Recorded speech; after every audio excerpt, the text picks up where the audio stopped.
Hamid Bamesian, aux jeunes indépendants. L'art a perdu sa primauté face à l'argent. Il est de ces hommes et de ces femmes que les aléas de la vie empêchent, bien souvent, d'exprimer pleinement leurs immenses talents dans leur domaine de prédilection. Tel est le cas de Hamid Benmesian, originaire de Dra Ben Khedda, compositeur de musique, auteur, interprète et arrangeur. Né le 25 avril 1961 dans cette même ville, l'artiste a signé, entre autres, la composition musicale du film documentaire L'Homme de la paix, consacré au cinéaste français René Gautier et réalisé en 1999 par Hassen Osmani. Je souhaiterais que d'autres compositions de musique cinématographique me soient commandées par des réalisateurs, a-t-il confié au jeune indépendant. Même des commandes venant des studios de cinéma seraient honorées, ajoute-t-il, témoignant de la confiance en son talent. Pourtant, dès l'an 2000, Hamid Benmesian s'est éloigné du domaine artistique. Un retrait que l'on pourrait qualifier de mitigé et qu'il justifie par le manque de temps à consacrer à la musique, mais aussi et surtout par l'absence d'intérêt des éditeurs pour les œuvres de qualité. Il y a un manque de maisons d'édition aux véritables performances professionnelles. Beaucoup négligent l'authenticité artistique de l'œuvre dont elles assurent la diffusion, regrette-t-il.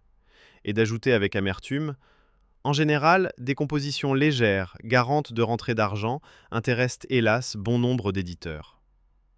Côté production, Hamid Benmesian compte 4 albums réalisés et disponibles dans l'espace dit underground. Le premier, intitulé Nestaël, comporte 6 chansons. Le deuxième, Anna Negeni, 14 titres. Le troisième, Métier, 9 morceaux. Et enfin le quatrième, Yadra, 11 chansons. En parallèle, il met également son talent d'arrangeur au service d'autres chanteurs, tels que Hakim Redouani et Farid Bag. S'il se dit contrarié par la primauté de l'argent sur l'art, l'artiste reste optimiste quant au retour d'un temps où la création et l'authenticité primaient. Son fils Islam partage cette conviction.